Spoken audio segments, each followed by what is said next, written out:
Bom, então boa tarde, muito bem-vindas, muito bem-vindos, pessoal. Estamos em mais um encontro do Grupo de Pesquisa Jornalismo, Direito e Liberdade, e hoje vamos debater a questão do jornalismo, relação com as mídias digitais e o tema da literacia informacional. A gente tem discutido, então, durante esse semestre, o tema do jornalismo e a crise das democracias, e tentando pensar, então, principalmente as transformações advindas, então, das tecnologias digitais de comunicação e informação sobre o jornalismo, sobre a esfera pública e especialmente também a democracia.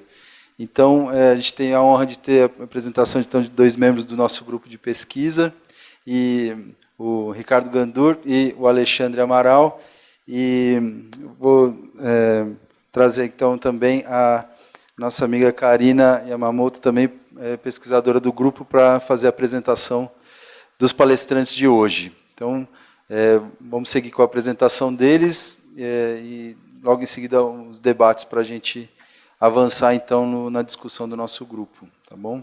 Muito obrigado então pela presença de vocês. Boa tarde para nós nesses debates. Obrigada, Vitor. Boa tarde a todos. Bom, eu tenho aqui à minha esquerda Ricardo Gandur, diretor executivo de jornalismo da Rede CBN de rádios, do Grupo Globo, mestre em Ciências de Comunicação pela Escola de Comunicações e Artes da USP, professor de jornalismo da ESPM, foi Visiting Scholar na Columbia Journalism School, é membro do Conselho Diretor do Instituto Palavra Aberta e do Comitê Executivo, não sei falar, WANIFRA, da América Latina. É membro do Conselho da Startup Impactamania, de Santa Bárbara, Califórnia, nos Estados Unidos.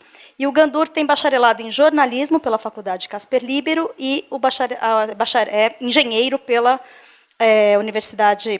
Faculdade de São Carlos, da USP também. Especializações em publishing, em Stanford, administração pela FGV e gestão avançada pela FDC FDC? Bom, então tá. E aqui à minha direita a gente tem o Alexandre Amaral, que já tão jovem atuou como secretário de redação numa conferência que a Unesco fez aqui no Brasil e vem trabalhando desde então com projetos de treinamento que levam discussão sobre literacia e audiovisual para professores e alunos de escolas públicas. Também atua como representante da América Latina e do Caribe, junto ao Subcomitê Jovem da Global Alliance for Partnerships for Media and Information Literacy.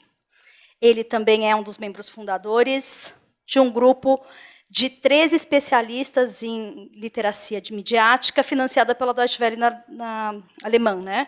O que o permitiu participar de alguns projetos que estão sendo desenvolvidos em outros países. Bom, e com isso o menino ainda não se formou pela Escola de Comunicações e Artes da USP. Daqui a 3 semanas. 3 semanas, pessoal, então tá ótimo. Bom, a gente combinou aqui uma dinâmica em que o Gandur vai apresentar a dissertação dele de mestrado e depois o Alexandre faz uma apresentação também, e aí eu faço perguntas, que é o que eu sei fazer. Obrigada. Obrigada, Gandur. Obrigado, Karina. Obrigado a todos que estão aqui na sala Alfredo Bozzi, do Instituto de Estudos Avançados, e obrigado também aos milhões que nos acompanham pela internet no Brasil e no mundo, né, Karina?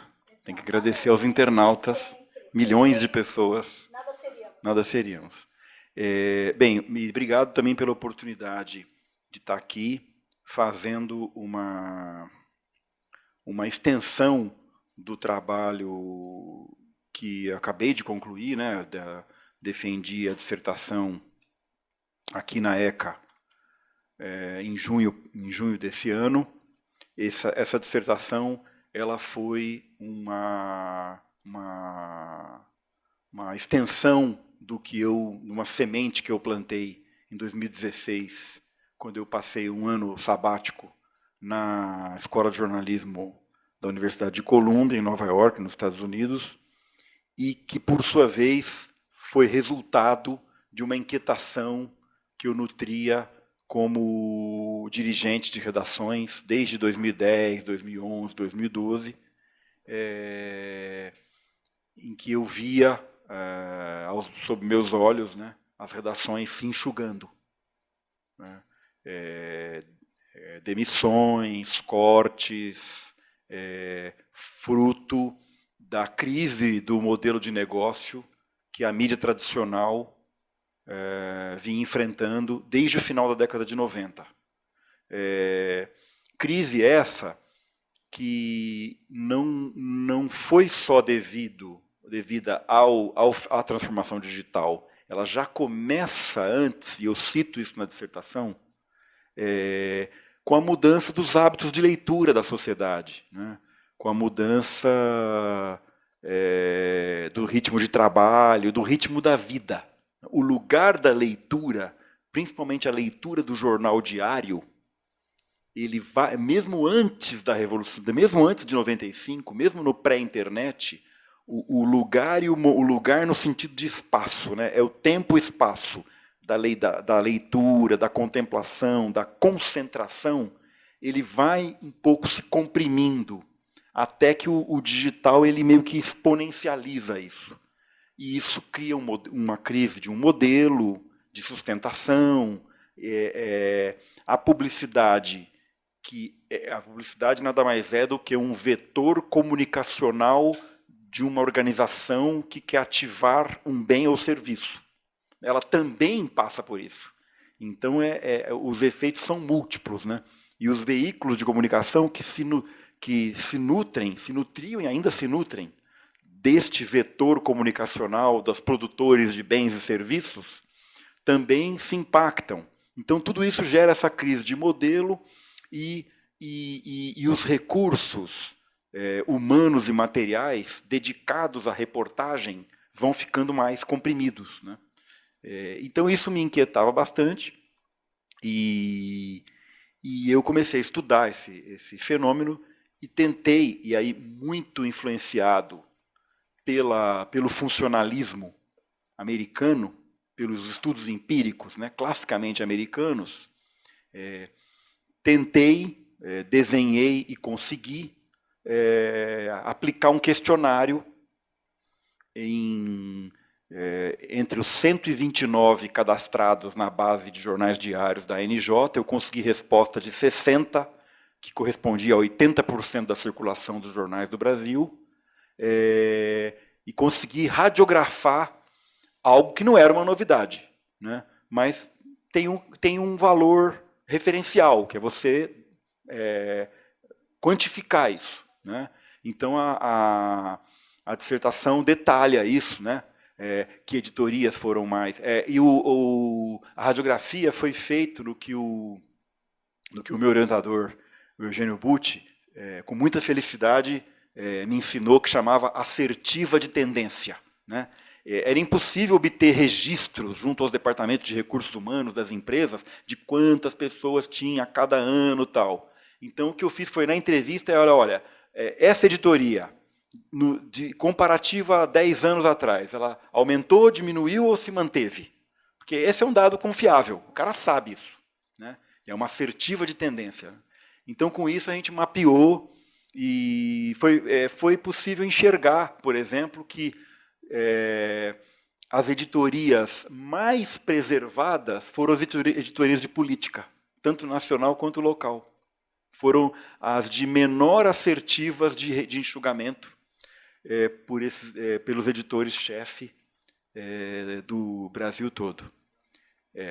E algumas outras coisas interessantes, como, por exemplo, na produção própria, né, ou seja, a produção de cada veículo autônoma, não dependendo de agências ou de terceiros, em alguns assuntos até aumentou a produção própria, em algumas regiões, o que denota uma possível dedicação aos sites dos jornais, né, em que a pessoa é obrigada a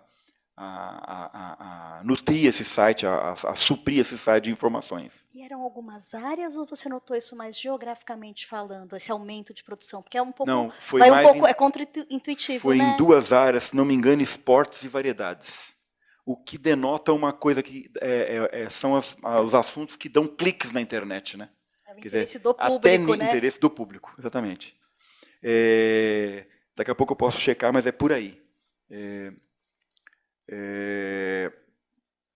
Em paralelo, o outro achado interessante é que, ao radiografar o uso de conteúdo de agências de notícias, não se notou uma estratégia clara dos jornais entre preservar a produção própria em alguns assuntos e terceirizar claramente outros assuntos. A coisa foi um pouco aleatória, né? E também houve redução do uso de notícias compradas de agências, né?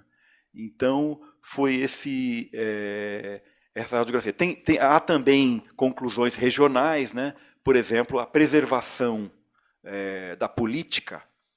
A preservação, quando eu digo, é o corte menor, né? Enxugamento teve em tudo, né? Mas o menor corte foi nas regiões sul e sudeste, né? Onde tentou-se preservar o mais possível as editorias de política. O estudo também conseguiu radiografar o que podemos chamar de aumento de produtividade. Porque, em relação às edições impressas, a redução do número de jornalistas foi maior do que do número de páginas, né? Ou seja, menos gente para produzir mais páginas num corte histórico. Se considerarmos que todos esses jornais, nesse período, incrementaram os seus sites, o aumento da produtividade pode ser ainda maior. Eu deixo anotado na dissertação, eu estou aqui ainda me atendo à questão das redações e seus outputs, ou seja, o produto impresso e os seus sites. Eu deixo anotado na dissertação, como acho que é natural em qualquer dissertação, em qualquer trabalho de pesquisa, ele deixar, você se depara com coisas que são outras pesquisas, né? Isso que é fascinante, né? Eu deixo anotado ali um campo aberto que é uma indagação, uma provocação que eu faço. Será que essas redações que têm o seu site, suas redes sociais, tal, com essa redução dos recursos humanos e materiais que tá radiografada, né, para suprir o quantitativo, né, o volume de informações, será que elas não angariaram ainda mais opinião por meio de colaboradores, que a gente sabe que tem esse modelo, né? Vem ter um blog aqui, vem ter uma coisa ali. A minha hipótese é que sim. E a minha hipótese, mais do que hipótese. Você sente isso na realidade, mas isso eu não medi. E seria uma coisa legal de alguém medir, né? E essa coisa, quer dizer,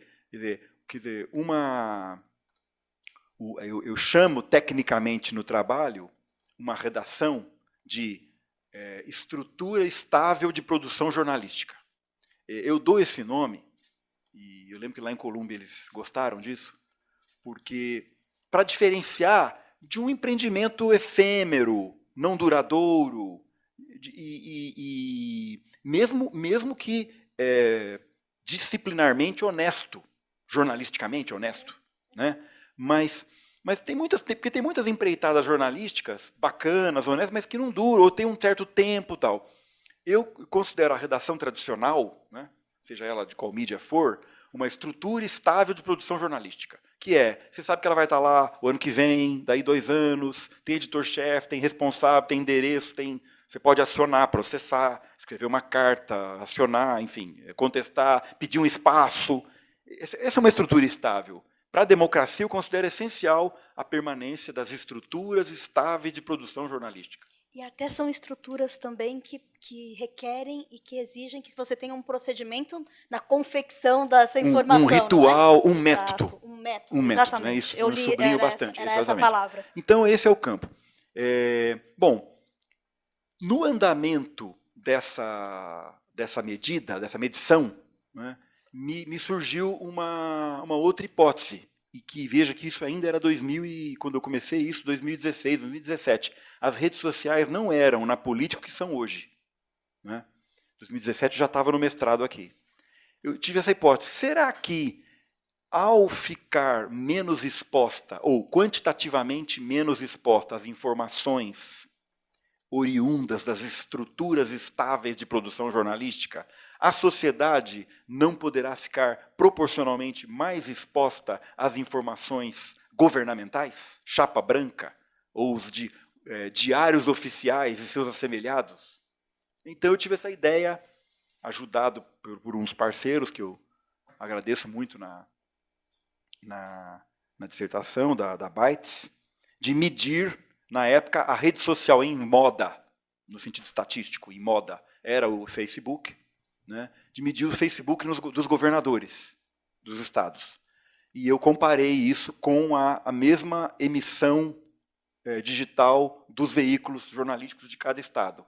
E eu flagrei entre 2000 e é isso, como tinha armazenamento de dados, eu pude voltar pré-manifestação, tal. Então, entre 2013 e 2017, há um salto imenso da atividade digital dos governadores. Claro que aí tem atividade digital de utilidade pública, deve ter campanha de vacinação, aviso, edital, tal. Mas também consegui, então, comparar o enxugamento das redações com a atividade digital dos jornais, né, sempre a base da NJ, e os governadores de cada estado. Escolhi os governadores porque foi o que foi possível, né? É um dado. Então é interessante isso, quer dizer, isso antes e depois mais à frente na dissertação eu falo isso, antes do Twitter, por exemplo, virar, por exemplo, hoje o Diário Oficial do Presidente da República, né? Aliás, eu cito artigos e isso, felizmente, foi uma coisa que eu aprendi bastante no mestrado da ECA, que é de não achar nada e não citar nada, sempre encontrar uma referência científica que embase o que eu queria expressar. E isso foi uma coisa muito legal, embora sofrida, né? Muitas vezes. Mas para isso nós estamos aqui, né? Para sofrer. Bem, e aí então o trabalho ele vai por essa linha e abre outros dois flancos, quer dizer, a sociedade, primeiro, a sociedade está exposta a mais informações não oriundas das estruturas estáveis de produção jornalística, né? E aí o que é interessante, porque muita coisa nesse novo ecossistema parece jornalismo, mas não contém jornalismo. Parece, e aí quando eu digo, jornalismo não é um formato, jornalismo é um método. E muitas informações hoje que circulam por aí estão embaladas, envelopadas num formato jornalístico, mas elas não contêm jornalismo.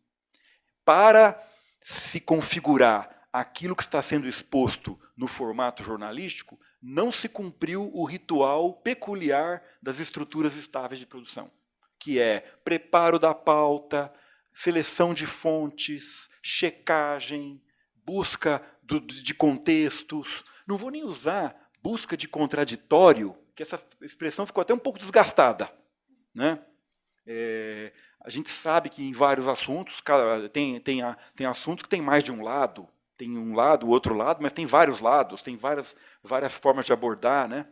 Enfim, então esse é um ponto que eu chamo a atenção. O outro ponto, caindo até num tema mais da literacia, né, é isso, quer dizer, como os paradigmas clássicos das estruturas estáveis de produção jornalística produziram uma gramática informacional que possibilitou a muitas gerações ter uma noção razoavelmente imediata da natureza da informação com a qual nos deparamos. Basicamente, as três naturezas clássicas, né? A informação, a análise e a opinião.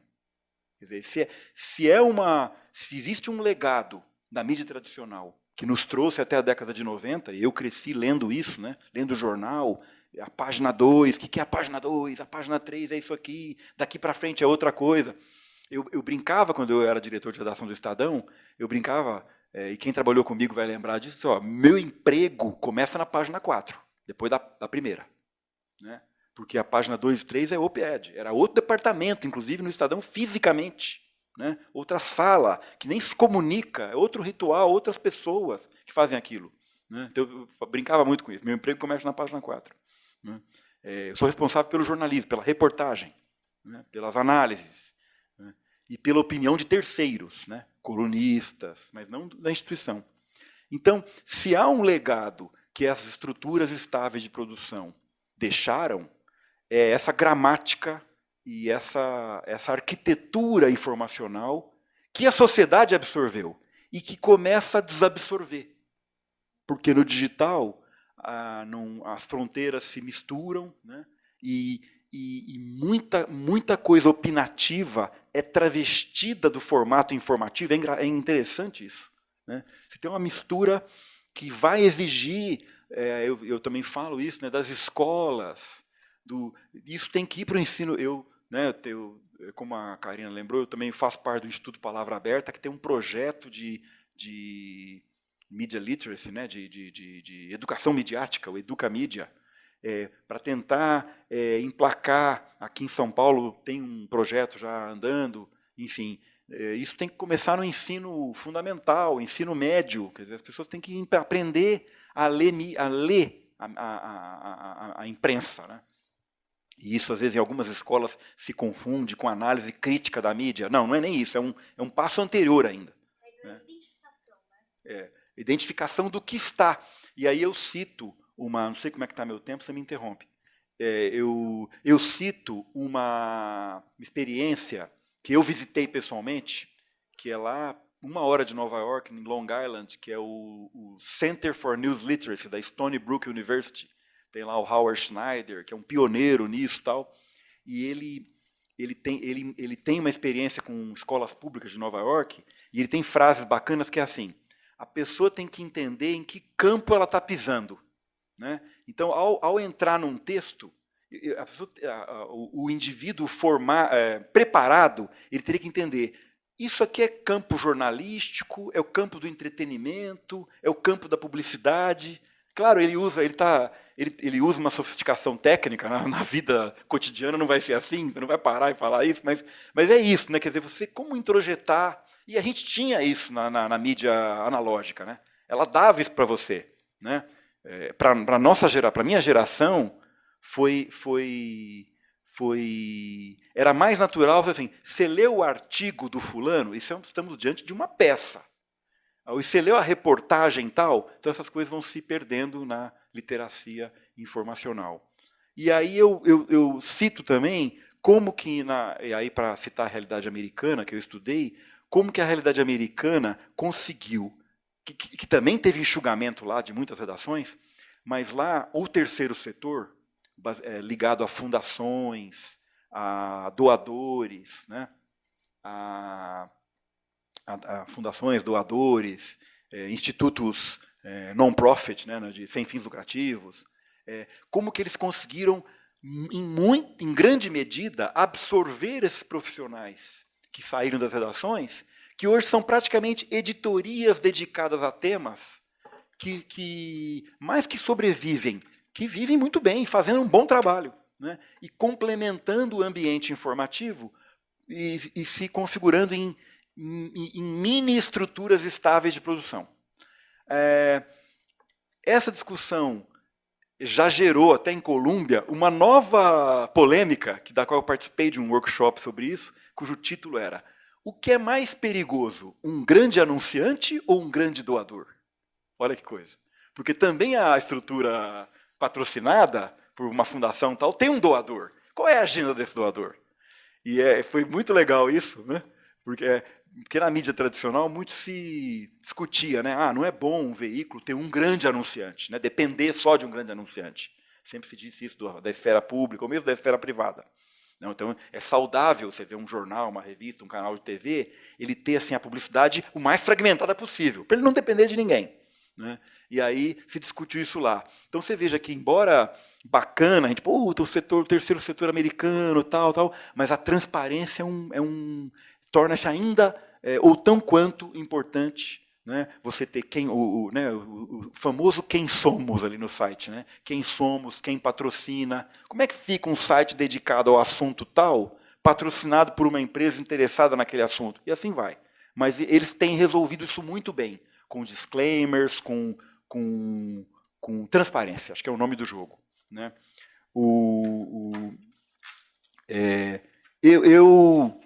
Eu fiquei muito feliz de poder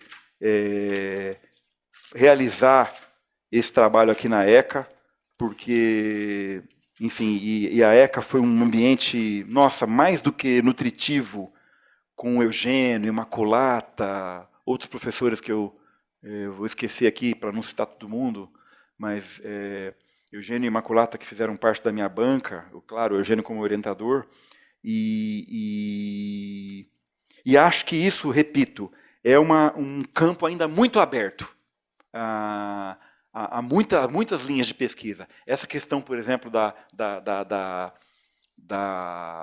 exacerbação da opinião como complemento da oferta de leitura, né? E essa questão da confusão dos gêneros, né, pela sociedade. Para encerrar, eu vou só citar duas coisas que eu também coloco na dissertação, que isso também é uma outra linha, quer dizer, que é o enfraquecimento do poder da imprensa de estabelecer o que os cientistas políticos chamam de agenda pública comum. Hoje, as redes sociais e o poder de publicação individual deu a grupos de qualquer magnitude o poder de estabelecer e divulgar de forma poderosa a sua agenda própria, né? Isso, por um lado, é fascinante e maravilhoso, né? Qualquer grupo de qualquer magnitude poder expor a público com contundência a sua agenda particular. Mas como é que fica a chamada grande agenda pública comum de uma sociedade? E aí você cai na questão das instituições. Irão as instituições resistir a essa fragmentação de agendas? Essa é uma questão que se coloca nas ciências sociais, na ciência política, né? E na sustentação da democracia. Eu tenho a convicção de que a democracia só segue em frente se uma agenda pública comum for aceita e respeitada, inclusive por quem não a defende, né? E é isso. Agora, mas não com ataques de quem ganhou, nem ataques de quem perdeu, enfim, aí a gente cai na polarização, na ostentação, que aí é outro seminário. Mas é isso, enfim. Eu enfrentei na dissertação uma questão que eu não consegui resolver, e que eu fui alertado sobre isso, já muito pelo Eugênio aqui, e lá, quando eu estava lá em Colômbia também, tipo assim, não, é muita coisa, você tem que focar. Eu acredito que todos nós já ouvimos isso alguma vez, os nossos orientadores, né? Mas o assunto é realmente multifacetado e riquíssimo. Então, vamos lá. Eu não consegui resolver isso. Eu hoje olho para a minha dissertação, eu falo assim, não, eu tinha que ter focado mais, tinha que ter escolhido 2 pontos aqui do mais a fundo, sabe? Eu fiquei com 5, 6 pontos e eu não fiquei muito satisfeito com eles todos. Mas é que o assunto é isso, né? E eu espero que alguém pegue essa dissertação e resolva seguir em frente aí com alguns pontos que eu levantei. Então é isso, Karina. Mas eu queria que você só acabasse com uma coisa, porque o título da sua dissertação é Jornalismo em Retração, Poder em Expansão. Como o encolhimento das redações e o uso crescente das redes sociais por governantes podem degradar o ambiente informativo e prejudicar a democracia. Você podia falar um pouquinho mais sobre esse crescimento dos governantes, de que maneira eles se comportam? Enfim, como é que você viu essa questão? Porque você falou muito das estruturas que a gente já conhece, das redações Sim. tradicionais. E como é que esse parece que é um certo novo mundo, que não é tão novo assim, porque a gente vai vivendo ele na pele, mas em termos de pesquisa a gente está estudando, né? A gente está no gerúndio ainda. É isso. Como jornalistas na redação, a gente vive isso no dia a dia, mas como pesquisadores, a gente ainda se debate com algumas questões que talvez os jornalistas na redação respondessem de uma maneira até direta, né? Eu queria saber um pouquinho sobre as redes sociais. E a gente foi interessante que quando eu estava lá em Colômbia, era 2016, que foram as primárias que apontaram o Trump como candidato republicano e depois a própria eleição, né? Na eleição em si eu já não estava mais lá. Peguei o começo da campanha. Então, foi interessante vivenciar isso. Não sei se vocês vão lembrar numa linha do tempo, o primeiro evento, ainda era 2016, início de 2016, o primeiro evento em que se atribuiu uma mudança de comportamento de eleitores por conta de desinformação nas redes sociais foi o Brexit. A primeira votação no início de 2016. Ali foi uma capa da The Economist, foi a primeira coisa. E ali, depois a gente veio aprender que o Steve Bannon estava estudando isso, a assessoria do Trump e tal, e o Trump começou a usar muito isso na campanha contra a Hillary, principalmente depois das primárias, eu ainda peguei as primárias, né? E depois na campanha propriamente dita. Então eu estava lá nessa hora e depois já estava aqui, acompanhei daqui, né? Mas o que faz essa atuação direta nas redes sociais, na minha interpretação, Karina, ela desvia da nossa querida estrutura estável de produção jornalística, né? Ela estabelece uma comunicação direta, evitando o mecanismo que, repito, é falível. Uma redação comete erros, pega pistas falsas, tal, mas majoritariamente ela tem um mecanismo que funciona. Então você é um grande desvio de quem vai tratar a informação como deve ser tratada, né? Eu acho que é mais diferente do que é comunicação direta, democracia direta, né? Nesse sentido, eu queria colocar, e não escrevi isso na dissertação, mas eu acho, por exemplo, que as instituições governamentais e os poderes públicos estão atrasados nisso, em coisas que já seriam possíveis tecnologicamente, né? Por exemplo, qual é o mecanismo hoje, quais são os mecanismos de representatividade das assembleias legislativas, das câmaras de vereadores e do Congresso Nacional? A instância mais notável que a gente tem, e hiperdemocrática, é a audiência pública. Certo? É presencial, tem uma agenda, os temas são tratados, você vai lá, é aberto ao povo, não tem que registrar, qualquer um pode entrar, né? Desde que, enfim, tem umas coisas de regra de não pode estar sem camisa, tal, mas qualquer um pode entrar, né? Na minha opinião, essas casas legislativas já teriam, por exemplo, que estar desenvolvendo mecanismos tecnológicos do tipo, ao chegar numa audiência pública, ter, por exemplo, um sistema de aferição de como que aquele assunto vem sendo tratado nas redes, que opiniões podemos colher ali, colocar o ambiente digital no processo de discussão, pelo menos, da casa legisladora. Pouco adiante do que a Câmara dos Deputados até faz para alguns projetos polêmicos hoje, de fazer São Paulo? A Câmara dos Deputados, a Câmara dos Deputados em Brasília, né? Os assuntos mais polêmicos, alguns deles, eu não sei exatamente qual é a regra. Mas não é bem aquilo. Lembra que em alguns os parlamentares faziam uma enquete, mas ali não, a enquete é amadora, né? Sim, teria que usar algoritmo para realmente medir o peso, eliminar robô, enfim. Na verdade é o seguinte, os hackers e disseminadores de desinformação estão muito aparelhados e o sistema político dos três poderes estão reféns disso. Mais ou menos, né? Porque dizem que o atual executivo usa bem. Então eu vejo um atraso do Estado como organização republicana, né? Em usar tecnologia. Porque aí não tem volta.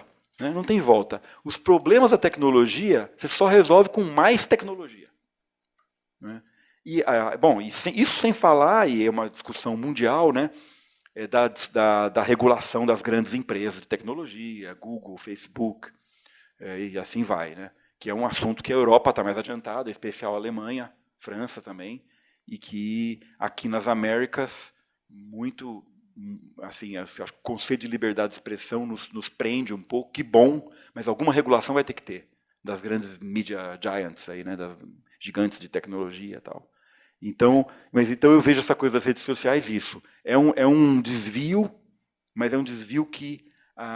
veja que as redações já tentaram, já fazem isso, né? O que é o fact-checking, a checagem? As redações já pegam, leem, eliminam, tentam depurar e produzir algo filtrado, não sei se é uma boa palavra, mas algo analisado, né? Algo analítico ali em cima. E senão vai ficar senão todo o processo eleitoral vai ficar muito conturbado, se não houver um uso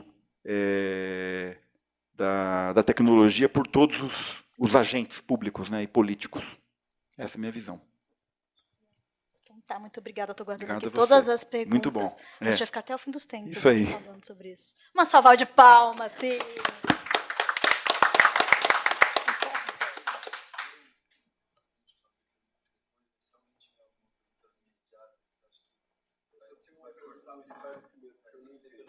Tem que ser pelo microfone. Não, você fala, Gandur, dos governadores, não é isso? Não é dos governos, Dos governadores. das pessoas, dos políticos. Mas enquanto governo, tá? Os governos estaduais. Estando no governo, não a foi pessoa do foi governador... a conta oficial que eu medi.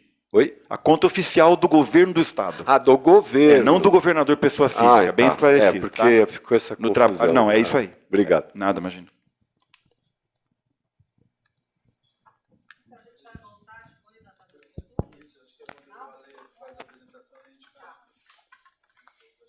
Então tá, agora a gente vai para a apresentação do Alexandre. Deixa eu já falar que eu já adorei essas últimas duas perguntas que você fez para o Gandur, que parece que foi combinado, entrou certinho aqui na minha... Olha, a gente combinou, mas a gente não precisa contar isso para o público, Então, né? tá Muito bom. bem. Então agora, Alexandre, conta para a gente, porque você trata, quase mesmo uma extensão, né? São assuntos complementares dentro desse ambiente, desse novo ambiente que se forma comunicacional. O que é que vai ser exigido de cada um de nós para, né, de fato, sermos cidadãos? Palavra meio em desuso. Vai lá. Com certeza, vamos lá. Eu sou, não sei se eu sou old school, mas eu fiz uma apresentação aí. Isso, valeu.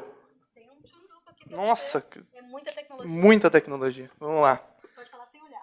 Enfim, eu vim falar um pouco da alfabetização midiática e informacional, chamada de Media Information Literacy pela Unesco. É um nome bem grande, então as pessoas não sabem muito bem o que eu quero dizer com elas. Quando eu comecei a trabalhar 3 anos atrás com isso, menos ainda. Então, pelo menos, a gente está fazendo um progressinho. Mas, para explicar o que é isso, eu acho que a gente parte primeiro do problema. Que a gente sempre tem que ter um problema para ter uma solução e ver como aquilo é útil na nossa vida. Então, a Media Literacy, a Information Literacy, não é nada mais do que pensar criticamente sobre a mídia, sobre a informação que a gente consome, e como a gente pode usar isso não só para os jornalistas, mas também para a sociedade. Se a gente está tendo um enfraquecimento aí da imprensa para pautar a agenda pública, como que a gente pode fazer com que os cidadãos se conscientizem disso para tirar algo de bom disso? Então, vamos lá. Como que eu passo isso? Tá, beleza. Então, eu achei muito bom a gente começar falando das eleições dos referendos, né? Se o nosso grupo aborda a democracia, não tem maneira melhor de falar do que das eleições em si. Então, como o Gandur falou muito bem, começamos lá com o Trump, com o Brexit. Eu acho que, principalmente no Brasil, 2018, é um exemplo muito bom para a gente ver como que a desinformação e como que as mídias sociais meio que passaram pelo lado assim da imprensa e as versões oficiosas acabaram pautando ainda mais o debate público. Então, se a gente pegar, por exemplo, a eleição do Bolsonaro, que ele foi eleito, eu achei impressionante isso. O Bolsonaro, naquela propaganda do primeiro turno de TV, ele só tinha 8 segundos para falar. Então, parecia aquela propaganda de remédio, sabe? Esse remédio é contraindicado para... Só o disclaimer, Só né? o disclaimer. O Haddad tinha 4 minutos e 40 segundos, alguma coisa assim. E o Alckmin, que ninguém nem viu, tinha 11 minutos e... Enfim, uma coisa assim impensável, porque antigamente, 10 anos atrás, era a TV que fazia a pessoa, né? A TV e o debate político. Bolsonaro, depois da facada, acabou nem indo em debate político e não respondeu uma pergunta só de imprensa. Falou que estava muito mal para isso, mas daí ele chegou lá e foi usar o quê? outras ferramentas para falar com seus seguidores, né? Então tinha as live streams no Facebook, tinha o esquema de desinformação que a Folha acabou até reportando no WhatsApp, o Twitter virou o diário oficioso, né? E o YouTube, os famosos influencers, né, que ficavam levantando a bola, o que é mais preocupante, né, das crianças e dos adolescentes que assistem. Então, aqui mais um exemplo, achei bem bacana também, que tem um estudo aqui da USP, do Monitor do Debate Público do Meio Digital, que ele viu como que a campanha do WhatsApp funcionava. Então era como se fosse um esquema de pirâmide em rede, e naquela época ainda podia passar a informação para 256 contatos, né?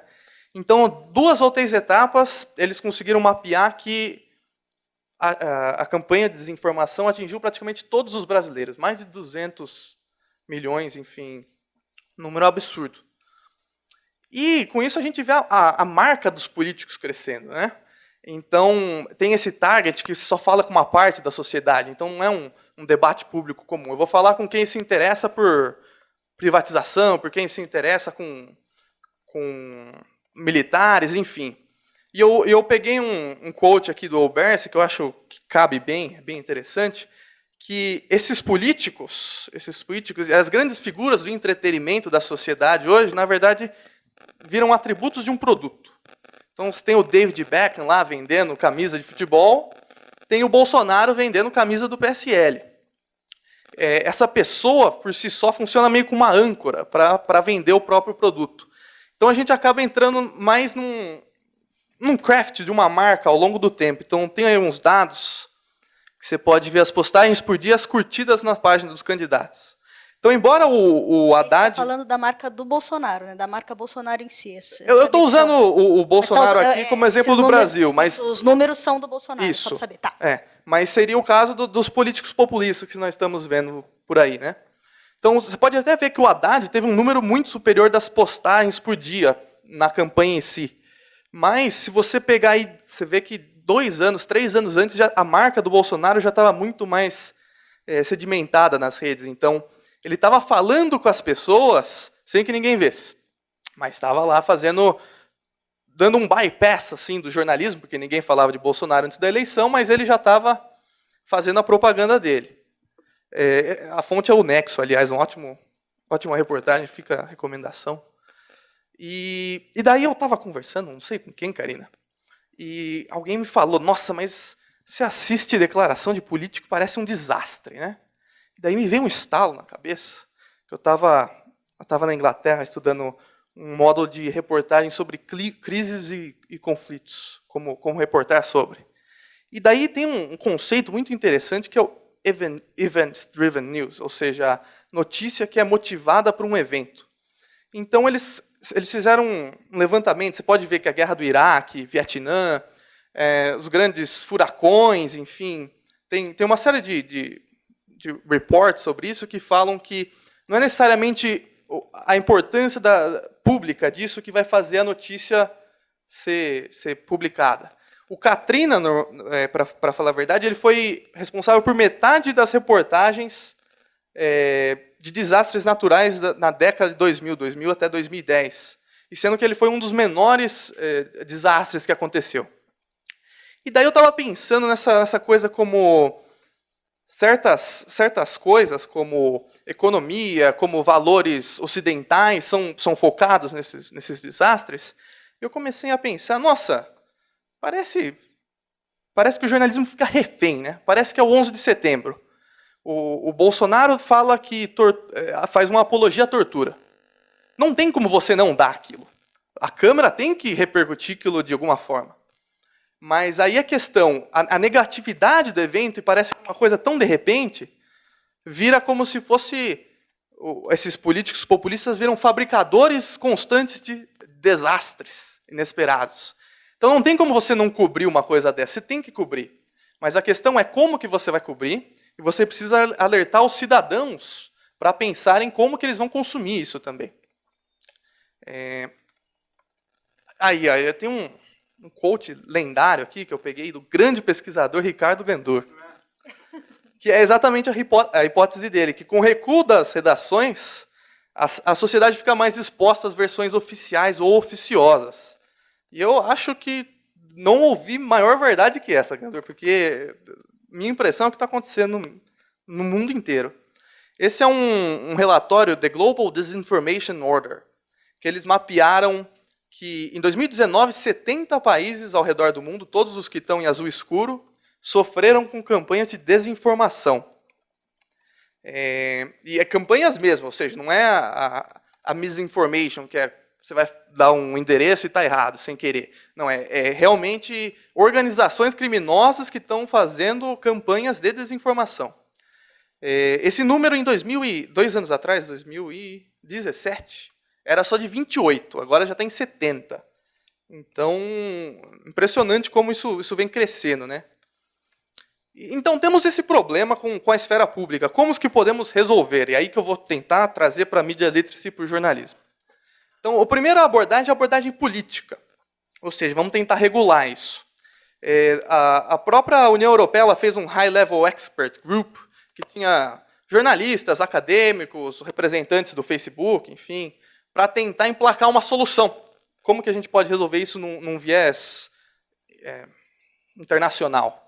Mas um grande problema é que tem alguns grupos que barram isso de certa forma. Por exemplo, a Rússia, grande parte da influência dela da guerra híbrida se dá mandando fake news meio que patrocinada pelo Putin lá para a Geórgia, para a Ucrânia, falando como era bom a época da União Soviética. Então, tem alguns grupos que estão nos próprios governos que dificultam essa abordagem.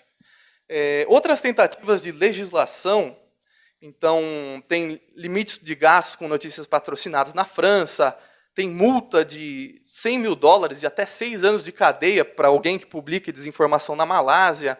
Essas acho que foram 2 propostas. Uma que eu sei que já está em vigor é a da Alemanha.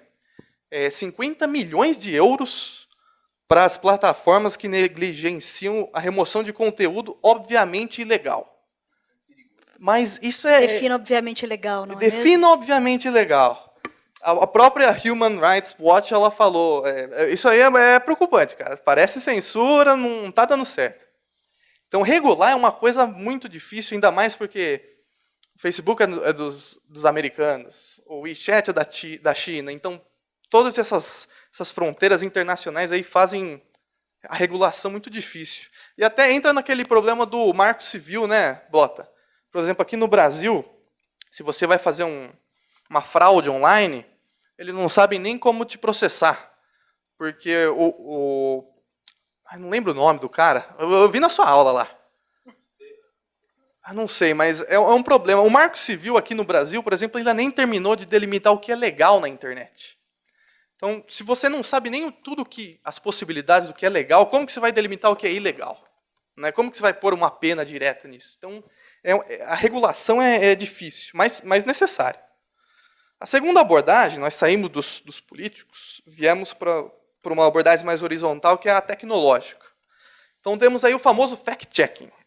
Hoje em dia, parece que tudo se resolve com fact-checking. Tem fact-checking para a direita, para a esquerda, para tudo quanto é lado. Mas tem alguns problemas com isso também. A primeira é que parece que existe uma dependência do fact-checking para todo lugar e não na busca da verdade em si. Então, é meio como se as pessoas começam a duvidar do próprio jornalismo e do método. Eles se esquecem que tudo que é publicado no Estadão já tem um método por trás. Porque eles ficam nessa dependência de saber se é fact-checking ou não. O segundo ponto é que a própria confiança das agências é instável e vulnerável. Tem alguns organismos que estão tentando fazer uma regulação internacional, como um selo de validade, mas é difícil. Eu sei que tem uma colega minha que ela trabalha no Oriente Médio. Ela fala que tem muitas agências que fazem fact-checking totalmente jornalístico, mas elas só fazem fact-checking do lado do governo. Ou seja, elas só denunciam o que a oposição está falando de errado. Na verdade, ela só apresenta o outro lado. Só apresenta o outro lado. Então, é muito fácil você falar, acusar de viés político o fact-checking em si. E se você não tem um pensamento por trás, você não tem as pessoas formadas, teve um estudo, The Science of Fake News, que a própria eficácia da verificação de notícias pode ser contraprodutiva. Então, se nós aqui estamos mais acostumados já com o ambiente do jornalismo, a gente consegue lembrar. Mas para um cidadão normal que está lá no meio de um bombardeamento de informação e que para ele não faz diferença se o Michael Jackson está vivo ou não, ele vai, na hora ele vai saber que olha, é mentira. Mas se perguntar daqui a 2 semanas, ele já não vai lembrar se era mentira ou se era verdade. Então tem alguns problemas aí com o fact-check. E outra parte da abordagem tecnológica é os algoritmos. Então, como que você vai avaliar o algoritmo, né? Parece que é segredo de mercado, mas tem que ser uma coisa aberta, transparência importa. Então, como que você vai avaliar o julgamento crítico no algoritmo para dizer se aquilo pode, se não pode, enfim. Uma discussão interessante aí é que o Twitter, acho que foi essa semana que ele falou que ele bloqueou todas as propagandas patrocinadas de políticos, né? Uma coisa que o Facebook tinha se recusado a fazer uns meses atrás. Então, se você é um político ou faz parte de algum partido no Twitter, logo você não vai poder mais fazer nenhum target, por exemplo, previdência. Você não vai mais conseguir fazer isso. O que é curioso, vale aí ficar de olho nisso. Mas você vê, são abordagens importantes, o fact-check, eu não estou falando que não, mas tem que ser uma abordagem completa. Então, temos aí o primeiro nível mais acima, que é a regulação. O segundo seria a abordagem tecnológica. E aí é que entra a famosa alfabetização midiática, literacia midiática, que é uma abordagem de baixo para cima. É uma abordagem que parte dos direitos humanos. Então, é você preparar o cidadão para consumir criticamente a notícia. Então, a Unesco está muito puxando esse assunto, porque ela quer pôr nos currículos educacionais. Então, se possível, colocar no ensino fundamental, no ensino médio, porque é uma coisa que todo mundo usa, é importante para o debate público. E a campanha deles online é a 1000 cliques, vale a pena dar uma olhada, que eles compartilham umas coisas interessantes lá. Enfim, mas de onde que surgiu a alfabetização midiática e informacional? Esse é um gráfico da Deutsche Welle. Ela fez mais ou menos como um método de avaliação se alguém é literado ou não, nesse sentido. Porque desde os anos 70, tinham várias correntes diferentes. Então, nos Estados Unidos tinha o famoso Media Literacy. Aqui no Brasil tinha a Educomunicação. Também tinha a corrente do News Literacy, que era de informação. Então, alguns anos atrás, a Unesco tentou colocar tudo no mesmo guarda-chuva para facilitar, porque ela vê que tem uma relação importante. Então, para esse lado aqui, seria o ápice da informação. Então, você precisa aprender informação. Você não pode... Você tem que saber qual é a fonte por trás, tem que saber se é um artigo, se é uma reportagem, se é uma opinião. E para o outro ápice aqui seria a literacia midiática, digital, que é se você sabe mexer, se você sabe entrar no ecossistema digital de vez. E tanto a Unesco quanto a Deutsche Welle, elas trabalham com essas 5 competências para uma pessoa ser alfabetizada em informação e mídia. Que as competências são acesso, então você tem que ser capaz de acessar a informação. Não adianta nada você... Se você não consegue acessar a informação, está perdido. E não no sentido prático, mas também muitos países da África têm um custo enorme no 4G. Então eles não conseguem nem olhar uma notícia online. Então aí já tem uma falta de acesso. Como que você vai trabalhar isso com alguém? Acesso como contato, né? Tem que ter contato com esse material para poder... É o primeiro passo. É o primeiro passo, exatamente. O segundo passo é você analisar. Então, você saber, opa, isso aqui é um artigo, eu posso esperar que ele vai tentar ser imparcial, vai tentar representar os fatos. Opa, isso aqui é uma opinião, é diferente. Então, o segundo passo é analisar. Ainda está bem básico aí. Depois, a pessoa chega no refletir. Então, interessante que essa pessoa escreveu, mas qual será que é a intenção por trás disso? Depois disso, essa é a parte do acesso à informação. Então, a pessoa tem que ter um acesso prévio para poder pensar criticamente. A segunda parte seria a liberdade de expressão em si, que é, eu consigo criar em cima disso? Eu consigo agir na esfera pública em cima disso? Porque para você ter uma liberdade de expressão completa, hoje em dia você precisa ser capaz de pôr a sua opinião numa mídia social, por exemplo, mas fazer de uma forma consciente, para evitar discurso de ódio, para ter segurança online, enfim, evitar cyberbullying, tem todas várias implicações disso. Enfim, mas esse é um modelo, mais ou menos.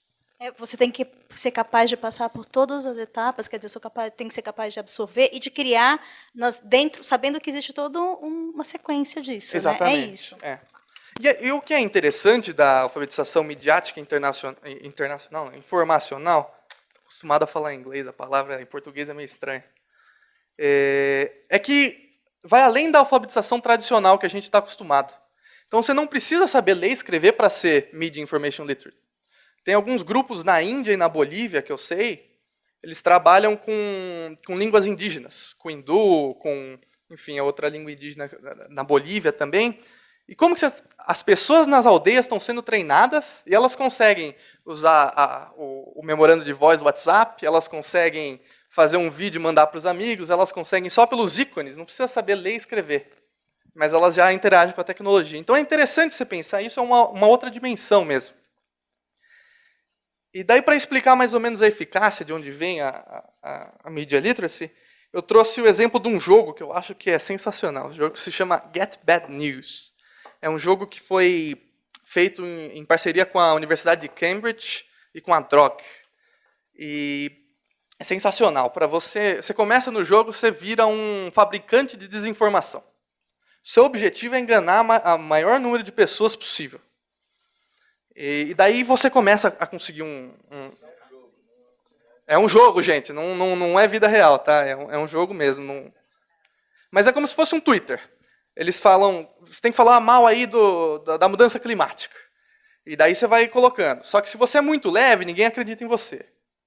Se você é muito pesado também, se você vai muito para os fatos, você não vai conseguir muitos seguidores. Então tem um balanço certo que você tem que atacar a honestidade das pessoas, a credibilidade, você tem que mexer com a emoção, deixar as pessoas com raiva. Funciona que é uma maravilha.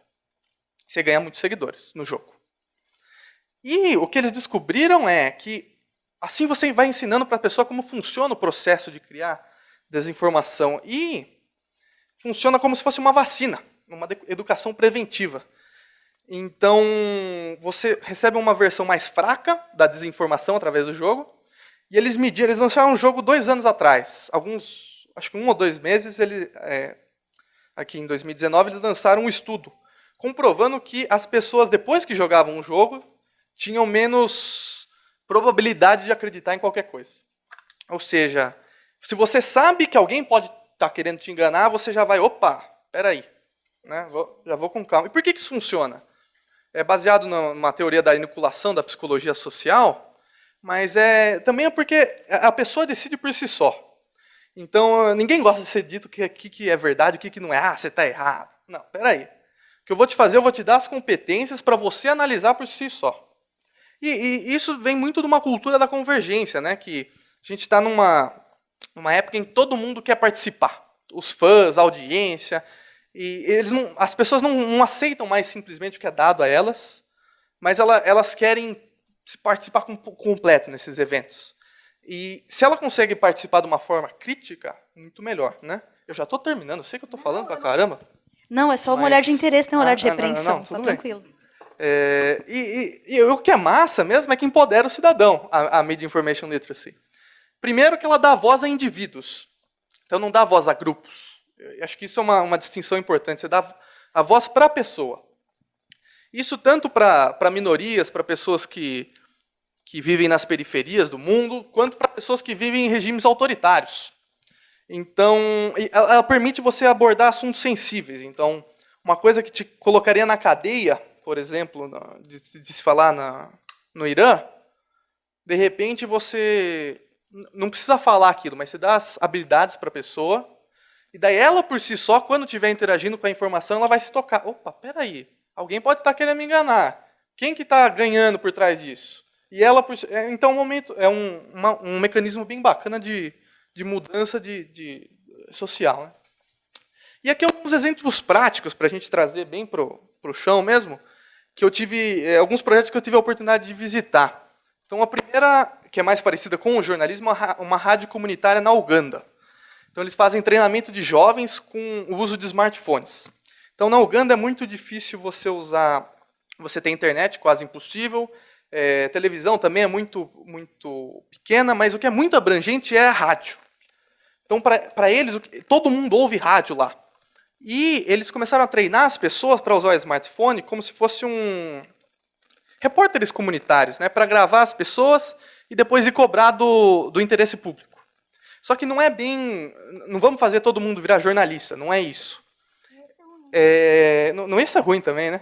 Não, acho que não. Mas é mais ou menos... Vamos fazer todo mundo aqui entender como funciona a mídia, vamos fazer uma reunião da comunidade, então o vilarejo se reúne, está faltando água.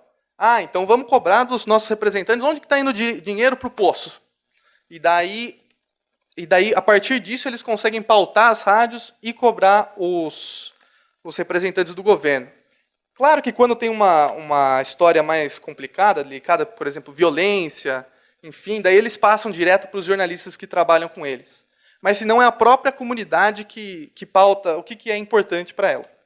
Bem bacana. Outro projeto que eu pude visitar é o Myth Detector Lab, lá na Geórgia, que eles têm como lema Descubra a Verdade Você Mesmo. Então é uma organização de mídia que tem como projeto o treinamento de jovens em fact-checking. Então, vou reiterar mais uma vez, não estou falando que o fact-checking é ruim, não, muito pelo contrário, precisamos disso. Mas a gente precisa não só verificar se isso aqui é verdade ou mentira, mas a gente precisa dar às pessoas as ferramentas para elas pensarem, o que você acha? Você está vendo um padrão aqui? Propaganda russa, é muito, muito comum, lá eles são afetados pela Rússia. E daí é sempre trazendo para o lado soviético, nacionalista, falando que o bom era o passado, enfim, moral, costumes. Então, as pessoas lá param e falam para quem está checando, para os jovens checando a notícia. Você está vendo um padrão? Estou vendo, peraí, que tudo isso aqui parece que é a mesma coisa. Então na próxima vez que eu ver um negócio desse, eu já posso... Você trabalha com o que já existe, o que já é dado. Só que o problema do fact-check é que sempre vem depois, né? Então, alguém falou alguma coisa, você tem que sair correndo da redação e... será que é verdade? Será que não é? Aqui o bom é que é preventivo. Então, a gente não sabe as mentiras, todas as mentiras que vão ser ditas por aí. Mas a gente sabe que, normalmente, as mentiras ou são emotivas ou atacam credibilidade. Então, indo por esses parâmetros, coisa bem simples, você já consegue saber por você mesmo. E, finalmente, aqui um outro exemplo, aqui já mais fora do jornalismo, mas que também tem relação, que é um projeto que ensina audiovisual. Eles criam filmes de ficção com migrantes na Holanda. Então, pessoas que vêm da Síria, pessoas que vêm da Turquia, enfim. Eles chegam lá sem falar nada de holandês. E uma das maneiras mais fáceis que os jovens conseguem se envolver é fazendo filmes, fazendo mídia, porque eles têm que ter um currículo, então eles fazem um currículo online. E através disso, os próprios migrantes vão se sentindo mais parte da identidade, vão desenvolvendo a língua do holandês. Então, também é bem bacante, bem bacana, porque dá esse empoderamento para as pessoas. E eu não poderia deixar de citar, que eu tenho aqui a professora Vera lá no fundo, e a Carol, que elas fazem parte comigo agora de um projeto novo que a gente está fazendo no CJE, que é de alfabetização midiática.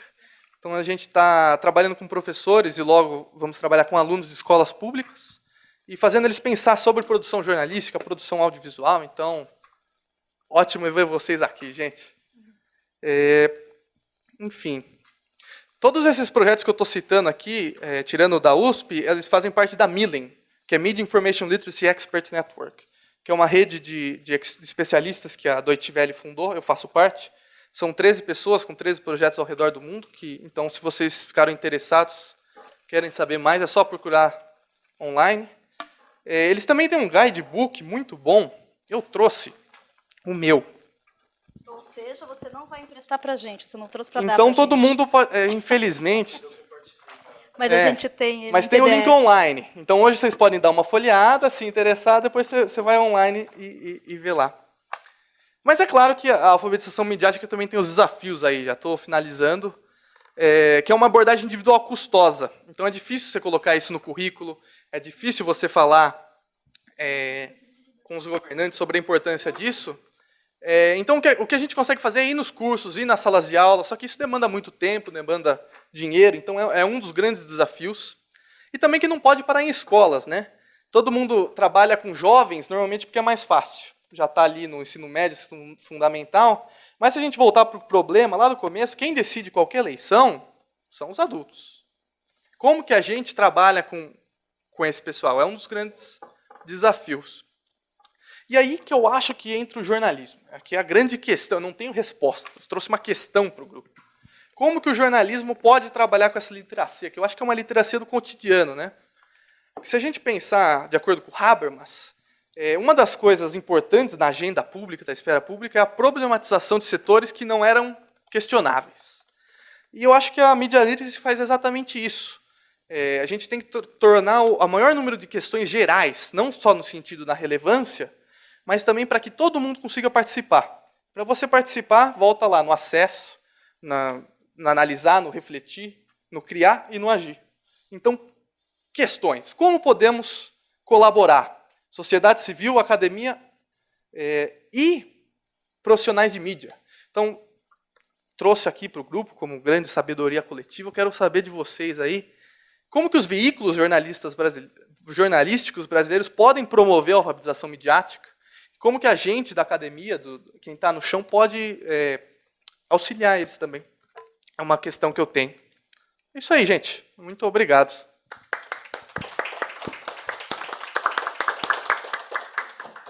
Muito bem. Eu confesso que eu vim para cá com uma questão para vocês resolverem para mim também, viu, Alexandre? Eu acho que a gente está, de fato, vivendo neste cenário, que é um cenário muito complexo, que acaba com as nossas estruturas conhecidas de produção de notícias, de informação do produto que o jornalismo nos traz. Exige que a gente tenha um outro tipo de formação, conhecimento, olhar crítico para esse cenário.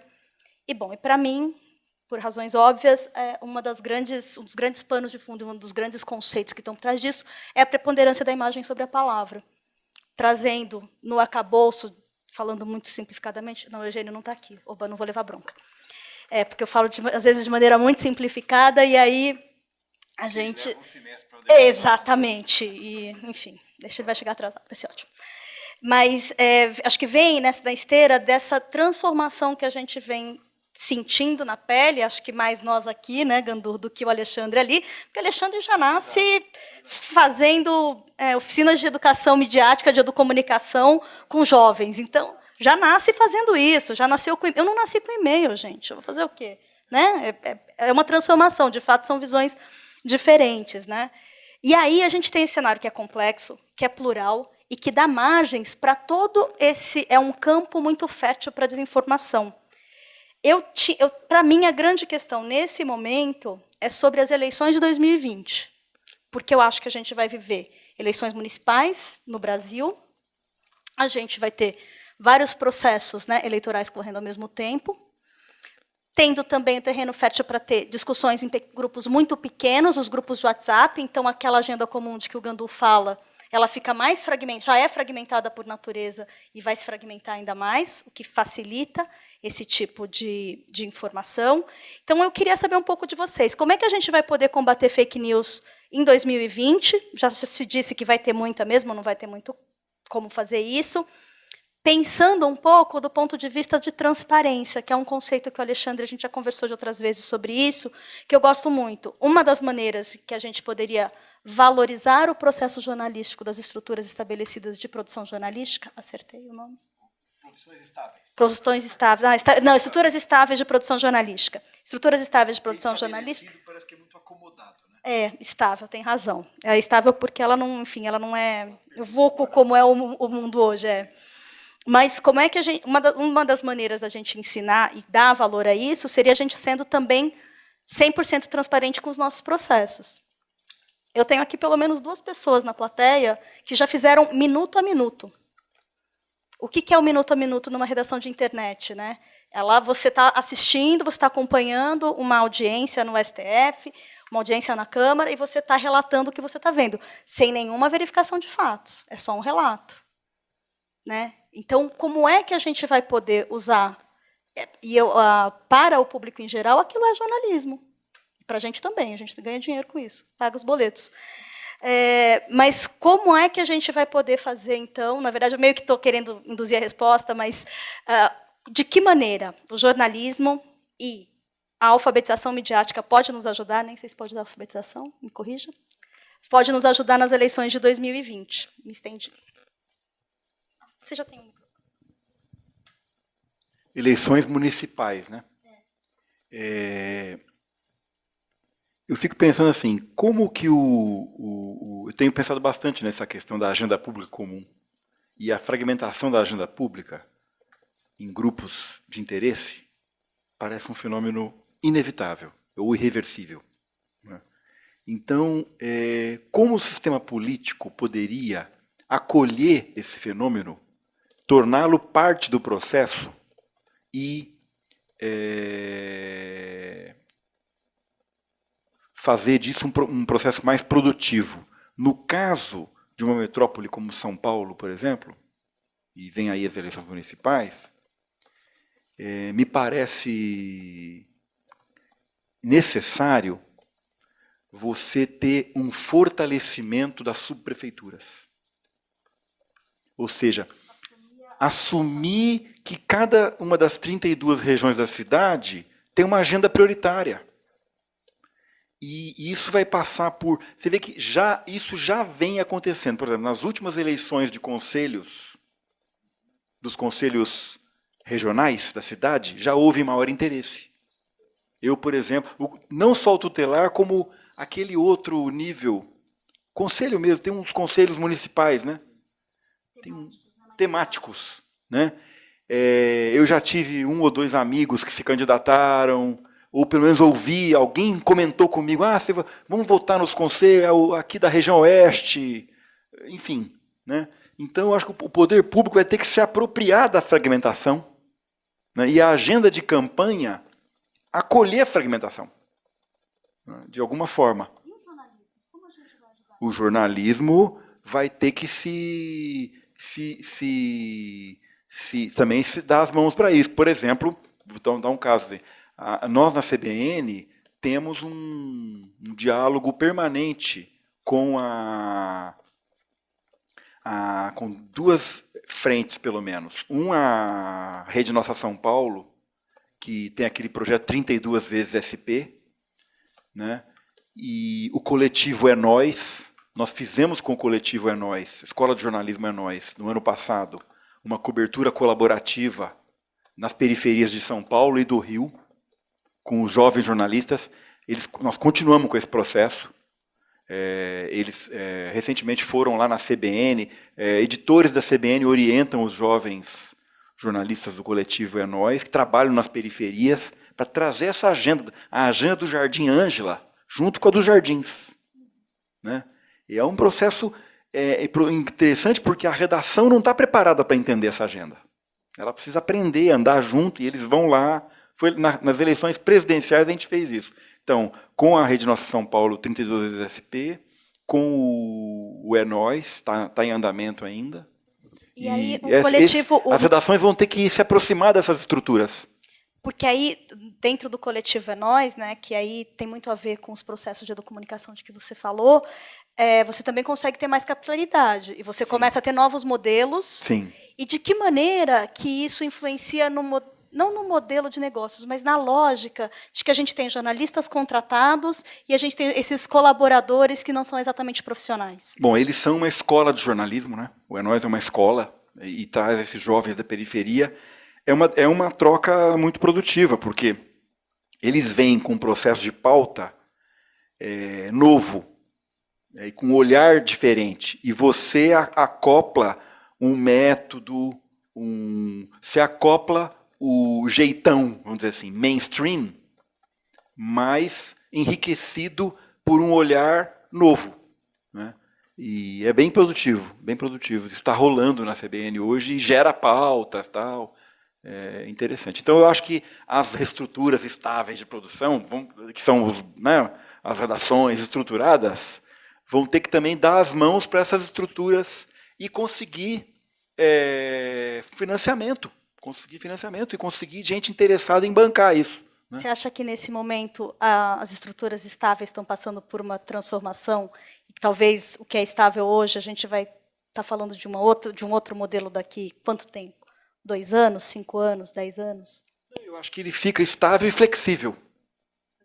né, aberto a essas colaborações novas, né, a esses olhares novos.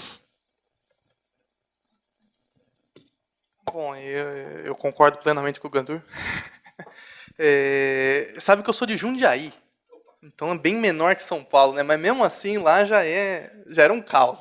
Nas últimas eleições que a gente teve foi um caos. E mesmo em cidade pequena, né? Parece que a desinformação rola solta. Então eu acho muito bacana que eu acho que é interessante você sempre voltar para essa unidade menor, né? Para o bairro, para essa coletividade, para ter um lugar comum para discutir.